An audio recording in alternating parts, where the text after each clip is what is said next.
सर्वोच्च न्यायालयाचे सरन्यायाधीश माननीय भूषण गवई साहेब, कार्यक्रमाला उपस्थित असणारे राज्याचे लोकप्रिय मुख्यमंत्री देवेंद्र फडणवीसजी, मुंबई उच्च न्यायालयाचे मुख्य न्यायमूर्ती माननीय श्री चंद्रशेखरजी, उपमुख्यमंत्री माननीय एकनाथराव शिंदेजी, शिवेंद्रराजे भोसले, महाअधिवक्ता वीरेंद्र सराफ, सर्व उपस्थित उच्च न्यायालयाचे सन्माननीय न्यायाधीश, सर्व जिल्हा न्यायाधीश, उपस्थित सर्व वकील, त्यांचे सगळे सहकारी, प्रतिष्ठित नागरिक बंधू भगिनींनो आणि माझ्या तरुण मित्रांनो, आजचा दिवस हा आपल्या महाराष्ट्र राज्याच्या न्यायव्यवस्थेच्या दृष्टीने अतिशय आनंदाचा, अभिमानाचा आणि ऐतिहासिक अशा प्रकारचा दिवस आहे।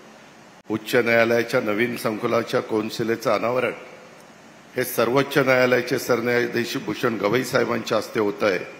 ही राज्याच्या दृष्टीने अतिशय गौरवाची अशा प्रकारची बाब आहे। मुंबई उच्च न्यायालयाच्या 150 वर्षाच्या वैभवशाली इतिहासाचं हे एक नवं पर्व आहे। न्याय हा लोकशाहीचा मूलभूत आधार आहे आणि राज्यघटनेनुसार प्रत्येक नागरिकाला वेळेत आणि समान न्याय मिळणं अभिप्रेत आहे।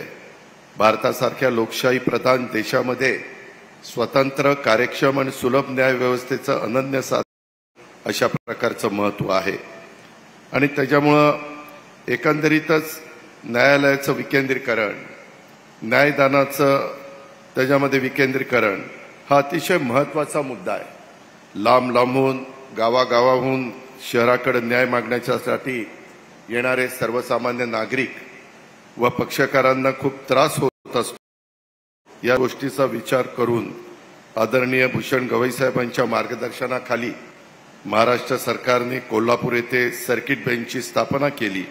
मला खात्री आहे की लवकरच या सर्किट बेंचचं परमनंट बेंचमध्ये देखील रूपांतर होईल। त्याकरता शासनाने जागा देखील उपलब्ध करून दिलेली आहे। अशा परिस्थितीमध्ये खऱ्या अर्थाने भारतीय राज्यघटनेचे शिल्पकार डॉक्टर बाबासाहेब आंबेडकरांना अभिप्रेत असलेला न्याय सामान्य माणसाला व नागरिकांना मिळावा याकरता आपलं शासन आपल्या परीने पूर्ण प्रयत्न करत आहे। त्यामध्ये तसं पाहिलं तर सन 1862 मध्ये स्थापन झालेले हे उच्च न्यायालय ब्रिटिश राजवटीतही भारतीय न्याय व्यवस्थेचं एक प्रतीक मानलं जात होतं। आज स्वतंत्र भारतात न्याय अधिक सुलभ, पारदर्शक आणि तंत्र स्नेही बनवण्याचा शासनाचा प्रयत्न आहे। मुंबई उच्च न्यायालयाचा खूप जुना इतिहास आहे। 14 ऑगस्ट 1862 रोजी या न्यायालयाचं काम अपोलो बंदर इथून सुरू झालं आणि त्यानंतर जवळपास 17 वर्षांनी सध्या अस्तित्वात असलेल्या इमारतीमध्ये ते स्थलांतरित झालं। तेव्हापासून ही इमारत न्यायालयाच्या प्रक्रियेचा एक प्रमुख भाग बनलेली आहे। तब्बल 150 वर्षाच्या न्यायालयाच्या इतिहासात मुंबई उच्च न्यायालयाने अनेक स्थित्यंतर आणि बदल पाहिलेत। या न्यायालयाचा इतिहास आणि लौकिक फारच दैदीप्यमान आणि प्रेरणादायी आहे। या न्यायालयाने आपल्या देशाला अनेक राष्ट्रीय नेते दिले, त्यामध्ये प्रामुख्याने भारतरत्न डॉक्टर बाबासाहेब आंबेडकर, महात्मा गांधी, सरदार वल्लभभाई पटेल यांचा उल्लेख आवर्जून करावा लागेल। या आज आता आपण जे भूमिपूजन इथं झालेलं आहे त्याच्यामध्ये देखील खूप काही गोष्टी करण्याचा हा प्रयत्न हा सर्वांनी मिळून केलेला आहे।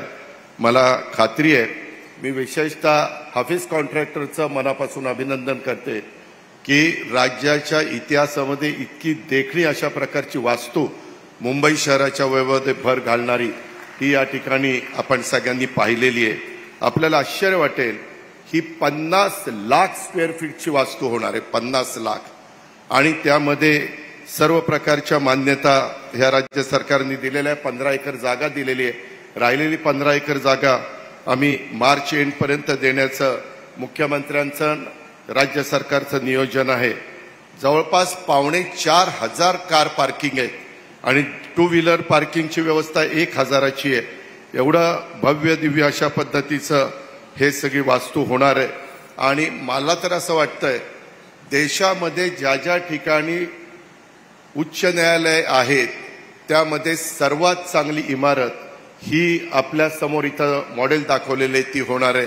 त्याचा रास्त अभिमान आमच्या शिवशाहू फुले आंबेडकरांच्या महाराष्ट्राला आहे आणि त्याबद्दल मी खरोखरीच सर्व ह्याच्यामध्ये ज्यांनी ज्यांनी योगदान दिलेलं आहे, लक्ष घालून प्लॅन तयार केलेला आहे, त्यापूर्वक अभिनंदन करतो, कौतुक करतो आणि राज्याचा अर्थमंत्री म्हणून जाता जाता एवढंच सांगतो, या कामाला जेवढा निधी लागेल तेवढा निधी राज्य सरकार देईल हा शब्द देतो आणि थांबतो. जय हिंद, जय महाराष्ट्र.